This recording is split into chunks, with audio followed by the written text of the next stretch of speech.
Assalamualaikum warahmatullahi wabarakatuh. Perkenalkan, nama saya Nabila Husni. Saya berasal dari kelas 12 IPS 2. Di video kali ini saya akan menjelaskan mengenai struktur keuangan dan perkembangan desa yang diawali dengan definisi. Menurut Undang-Undang Nomor 6 Tahun 2014 tentang Desa, yaitu kesatuan masyarakat umum yang memiliki batas wilayah yang berwenang untuk mengatur dan mengurus urusan pemerintahan, kepentingan masyarakat setempat berdasarkan prakarsa masyarakat, hak asal-usul atau hak tradisional yang diakui dan dihormati dalam sistem pemerintahan Negara Kesatuan Republik Indonesia.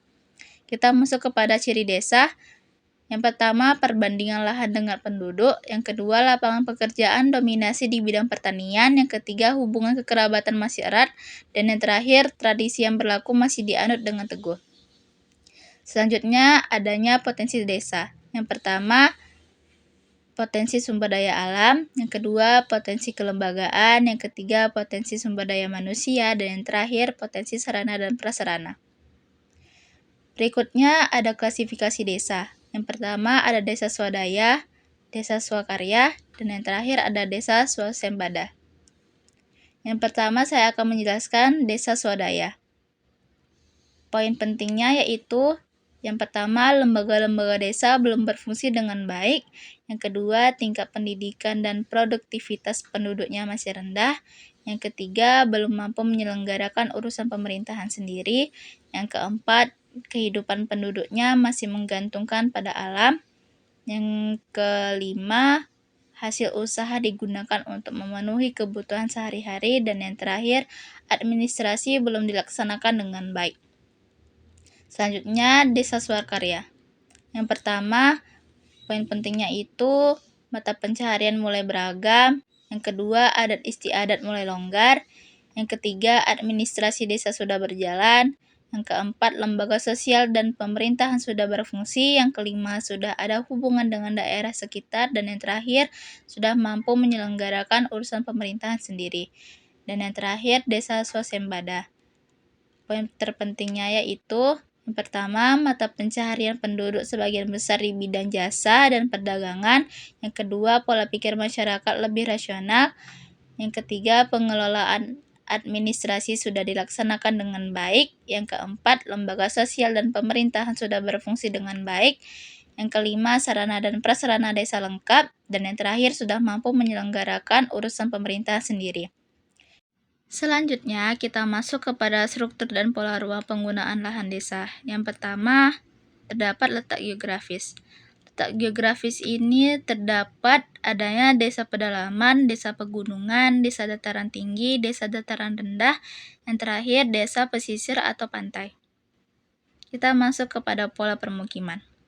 Yang pertama, terdapat pola permukiman menyebar, yaitu terdiri dari dusun-dusun atau bangunan-bangunan rumah yang tersebar dengan jarak tidak tertentu. Yang kedua, pola permukiman memanjang, yaitu daerah yang cenderung tumbuh dan berkembang mengikuti sisi jalan, sehingga terbentuk kawasan linier di sepanjang jalan utama dan lingkungan.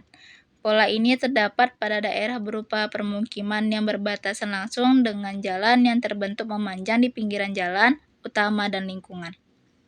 Yang ketiga, ada pola permukiman berkumpul, yaitu tersusun dari dusun-dusun atau bangunan-bangunan rumah yang lebih kompak dengan jarak tertentu. Dan yang terakhir ada pola permukiman melingkar, yaitu pola dengan akses jalan permukiman yang berada melingkar dikelilingi oleh kawasan permukiman masyarakat yang berada di luar. Terdapat beberapa pendapat ahli yang telah melakukan penelitian sebelumnya mengenai identifikasi bentuk pola ruang permukiman. Selanjutnya, kita masuk kepada kegiatan ekonomi. Terdapat pesisir atau sebagai nelayan, yang kedua perladangan, yang ketiga peternakan, yang keempat pertambangan, yang kelima industri sedang dan besar, yang keenam persawahan, yang ketujuh perkebunan, yang kedelapan perdagangan, yang terakhir yaitu industri kecil dan kerajinan. Kita masuk kepada permasalahan desa. Yang pertama terdapat di dalam kondisi geografisnya, yaitu daerah terpencil dan sulit terjangkau. Kondisi masyarakat, yaitu distribusi tidak merata, penduduk jarang, fasilitas pendidikan dan kesehatan rendah, dan kesadaran masyarakat yang minim. Dan yang terakhir, pemerintahan dan kelembagaan, yaitu perencanaan pembangunan kurang maksimal, kebijakan yang diambil sulit diterapkan sehingga pembangunan terganggu. Yang terakhir, yaitu upaya pembangunan desa. Yang pertama, pembangunan tidak membedakan antara penduduk desa dengan penduduk kota. Yang kedua, mengusahakan supaya corak kehidupan penduduk desa dapat meningkat. Yang terakhir, mengusahakan supaya penduduk desa dapat lebih kreatif, inovatif, dinamis, dan fleksibel dalam menghadapi tantangan yang ada. Sekian pembahasan mengenai struktur keuangan dan perkembangan desa.